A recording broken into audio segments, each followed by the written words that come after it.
प्रोपोगंडों से हरगिज मुतासिर नहीं होना। कुछ लोगों ने वीडियोस भेजे हैं और ये कहा है कि एक फिल्म आने वाली है, एक पिक्चर आने वाला है जिसमें कुरान की एक आयत को बेस बनाकर मुसलमान खवातीन का दर्जा घटाया गया है, मुसलमान खवातीन की इज्जत को कम किया गया है। एक गंदी साजिश उस फिल्म के जरिए से की जा रही है। मैं तो कहता हूं भाई, 1000 साजिशें ये शुरू से कर रहे हैं, आज भी कर रहे हैं, बाद में भी करेंगे, लेकिन एक बात मैं आपको डंके की चोट पर कहना चाहूंगा, वो ये है, ये इस्लाम को, कुरान की आयतों को जितना बदनाम करने की कोशिश कर रहे हैं, अल्लाह की शान देखो, लोगों का रुझान कुरान और इस्लाम की तरफ उतनी ही तेजी से बढ़ रहा है। जिस आयत को कोट किया है, निसाउकुम हर्फुल लकुम फअतू हर्फकुम अन्ना शिअ्तुम, तुम्हारी औरतें तुम्हारी खेतियां हैं। औरत खेती का जी, औरत खेती, अरे बेवकूफ आदमी, ये जबान की फसाहत और बलागत है, जबान की फसाहत और बलागत है, और अरबी में तो ठाटे मारता समंदर है फसाहत और बलागत का। इंसान, किसान, इंसान छोड़ो, किसान जिस जमीन पर खेती करता है और जिस जमीन को बहुत मोहब्बत से, प्यार से नागरता है और उसमें बीज बोता है, उससे मोहब्बत होती है, उससे इज्जत होती है, उसका इकराम होता है, या उससे बेअदबी करता है या उसका इकराम नहीं करता, फैसला आप करो। किसान जिस जमीन पर खेती कर रहा है, उस खेती की इज्जत करेगा, उस जमीन की इज्जत करेगा, या फिर जानवरों को छोड़ देगा, बिच्छुओं को छोड़ देगा, सांपों को छोड़ देगा, जो फसलें बर्बाद करो।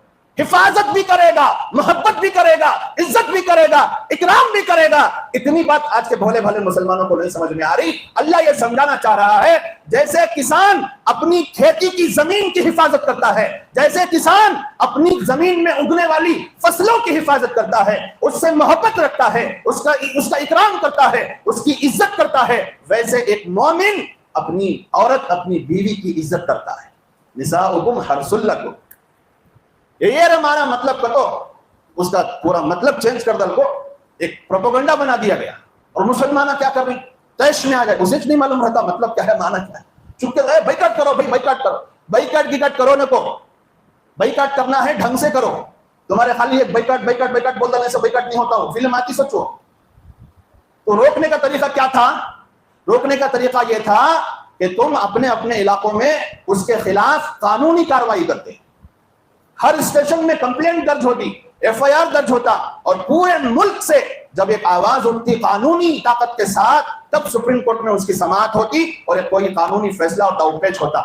यहाँ मैं वीडियो बना को डालिया, 30 पर 3000 अपने शेयर करी, मर गई क्या मुसलमान, आयुवेज काम करे, आए दिन कुछ ना कुछ इस्लाम के खिलाफ बकते रहते। कितना बाइकाट करोगे, क्या क्या बाइकाट करोगे? तो कानूनी कार्रवाई करो। और एक जना मुझे बोलता, हजरत जुम्मा में पूरे आदमियों को बुला ले, को टाउन हॉल को आ जाओ, वो फिल्म के खिलाफ बाइकाट करी। देख रही इतनी हमारी समझ है, कौन से काम को कैसा हैंडल करना, उल्टा मशवरा लेता सो नहीं, मशवरा देता सो, मशवरा देता सो। अल्लाह बोलता उलमा से पूछ को अमल करो, हमारी पब्लिक उलमा को बताती सो तुम्हें क्या करना। अल्लाह क्या बोलता, फस्अलू अहल ज़िक्र इन कुंतुम ला तअलमून, इल्म वालों से पूछ कर अमल करो अगर तुम नहीं जानते। ये अल्लाह हुक्म। हमें क्या करते सो, इल्म वालों को अपने दबाव में लाकर अपनी मर्जी के मुताबिक चलाते सो। ये हमारा रवैया। कम से कम आप तो ऐसे नहीं ना, इल्म वालों से पूछ कर अमल करेंगे या इल्म वालों पर दबाव बनाएंगे। अब भी अगर इतनी भी इस्लाह नहीं हुई तो थू है मेरे तकरीरों को। अगर इतनी भी इस्लाह नहीं हुई हमारी कि हम पूछने वाले नहीं बने, अब तक सिर्फ बोलने और बताने वाले बने हैं, तो लानत है मेरे इस करियर पर। इस्लाह कर लो। तो करने का काम क्या, चाहे 1000 किस्म के ऐसी बेहुदा और बकवास कुरान हदीस के खिलाफ फिल्में ये लोग बना लें, अगर ताकत है कानूनी कार्रवाई करो लायरों का। और इसी तरह हमारे जो मुस्लिम लीडर्स हैं वो सब इकट्ठा हो, बैठे और अपनी ताकत का इस्तेमाल करें। रास्तों पर, रोडों पर उतरकर शोर शराबा करने से इसका कुछ भी उल्टा क्या होता, और पब्लिसिटी हो जाती। गैरों में और एक तो देखना चाहिए कथा, अल्लाह पाक को मालूम ही नहीं था, रामण्णा को मालूम ही नहीं था वो क्या आ रहा कर को, हमें टोनाल में खड़ को चीखा मारे बोलो। और रामण्णा भी बोलता, लिंगापा भी बोलता, नोड़े ना ये ना दोनता। इसलिए ये काम करने का नहीं है। मैंने जवाब किसी को नहीं दिया, व्हाट्सएप में कोई जवाब टाइप नहीं किया, एक रिकॉर्डिंग तक नहीं डाली। अब बोल रहा हूं, सुन लो, इस तरह के कामों को ऐसे डील नहीं किया जाता, इसके खिलाफ कानूनी कार्रवाई होनी। लॉयर्स, मुस्लिम लॉयर्स और मुस्लिम लीडरान और मुस्लिम जिम्मेदारान जो समझे जाते हैं, वो इकट्ठा हो, सब जोड़कर बैठे, हर जिले में, हर स्टेट में پورے ملک میں اگر ایک مضبوط قانونی آواز اٹھائی جائے، بین کیوں نہیں لگا سکتی سپریم کورٹ؟ دلائل پیش کر سکتے ہیں کہ کس طرح سے ایک آیت کو کوٹ کر کے عورتوں کی عزت کو گھٹانے کی یہ ناپاک کوشش. ارے اسلام نے جو عورت کو عزت دی ہے، مجھے بتا دو، قیامت تک تمہیں چیلنج ہے، مجھے بتا دو کون سے مذہب نے ویسی عزت عورت کو دی ہے؟ کوئین یا کوئی بھی رانی ہوتی ہے، رانی ان کی مری کہتے نا پرسوں، کیا نام اس کا، الزابتھ، کیا الزبتھ کی، الزابتھ کی، کون کی کہاں کی رانی کہتے انہیں، ملکہ، جیسے ملکہ وکٹوریا تھی ویسے ملکہ الزابتھ. ہر کوئی جا کر اس سے ہاتھ ملا سکتا ہے، ہر کوئی جا کر اس کے ساتھ میٹنگ کر سکتا ہے، ملکہ نہ بھی رانی، ہر کوئی جا کر اس کے ساتھ بیٹھ سکتا ہے، ہر کوئی شیک ہینڈ کر سکتا ہے. اللہ کہتا ہے دنیا کی رانیوں کا یہ حال ہے کہ ہر ایرا غیرہ نتو غیرہ اسے ہاتھ نہیں ملا سکتا، اسے ٹچ نہیں کر سکتا، اسے دیکھ نہیں سکتا، اس کی مرضی کے بغیر اسے بات نہیں کر سکتا. لیکن میری نظر میں، اللہ اس کے رسول کی نظر میں، مومنہ کی، ایک ایک مومن بندی کی اتنی عزت ہے، اتنی عزت ہے جتنے الزابتھ کی نہیں، ملکہ وکٹوریا کی. تو ملکہ کی عزت ہوتی ہے، ہر ایرا غیرہ نتو غیرہ ہینڈ شیک نہیں کراتا. ملکہ اپنے بند کمروں میں آرام سے رہتی ہے، ہر کوئی دیکھ نہیں سکتا، وہ فری شو نہیں دیتی، فری شو نہیں دیتی. دنیا کی رانیوں کا یہ حال ہے. اللہ نے ہر ایک بیٹی کو اس کی باپ کی شہزادی بنایا ہے، اس کے باپ کے لیے کوئین بنایا ہے. ہر عورت مسلمان خاتون ایک کوئین ہے اپنے گھر کی، ہر بیٹی اپنے گھر کی اپنے باپ کی کوئین ہوتی ہے. اور کیوں کوئین سے اور شہزادی سے اور ملکہ سے کوئی اس طرح سے بات نہیں کر سکتا. 1450 سال پہلے بیک چلے جاؤ اور تم کو زندہ دفن کرنے والے تمہارے باپ دادا تھے. سو بت پرستوں، شرک کرنے والوں، آج فلم بنا رہے ہو، تمہارے ہی باپ دادا تھے جو عورتوں کو زندہ دفن کرتے تھے.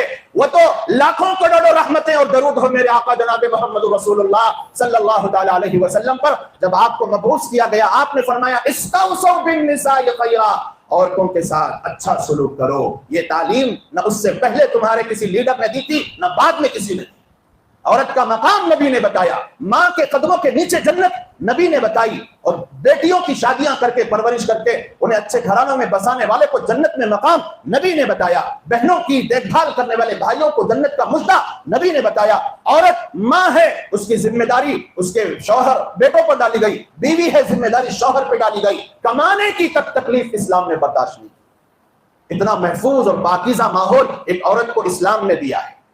دیکھ لو مغربی تہذیب اور تمہارے گلف کنٹریز میں اور تمہارے مغربی ممالک میں دیکھ لو، عورت ٹشو پیپر کی بھی حیثیت نہیں رکھتی ہے. ہمارے معاشرے میں تمہاری بہن کو کوئی چھیڑے چھوڑو گے، تمہاری بیوی کو کوئی چھیڑے چھوڑو گے، قتل کر دیں گے، جان سے مار دیں گے. لیکن وہاں سب چل رہا ہے. بھائی کے سامنے بہن اپنے بوائے فرینڈ کے ساتھ جا رہی ہے، بھائی روک نہیں سکتا. کچرا بنا دیا عورتوں کو، ٹشو پیپر بنا دیا عورتوں کو، یوز کر کے پھینکنے کی چیز بنا دیا عورتوں کو. شکر کرو اللہ نے ہمیں اسلام سے جوڑ دیا. ایک ایسا نبی عطا فرمایا جس نے ماں کا مقام بتایا، جس نے بیوی کا مقام بتایا، جس نے بہن کا مقام بتایا، جس نے بیٹی کا مقام بتایا، جس نے خالہ پھوپھی چچی کا مقام بتایا، اور جس نے تمام مسلمان خواتین کا مقام بتایا. اللہ نے تو یہاں تک فرما دیا وَعَاشِرُوهُنَّ بِالْمَعْرُوفِ، تمام عورتوں کے ساتھ پوری محبت اور حسن سلوک سے زندگی گزار. یہ بات اور ہے کہ کچھ جاہل ان پڑھ مسلمان خواتین کو ظلم کر کے ایک نمونہ پیش کر دیتے ہیں، ایک بیس مل جاتا ہے غیروں کو فلم بنانے کے لیے یا پھر ایک پروپیگنڈا تیار کرنے کے لیے. کچھ جاہل مسلمانوں کے عمل کو بیس بنا کر اسلام کو بدنام نہیں کیا جا سکتا.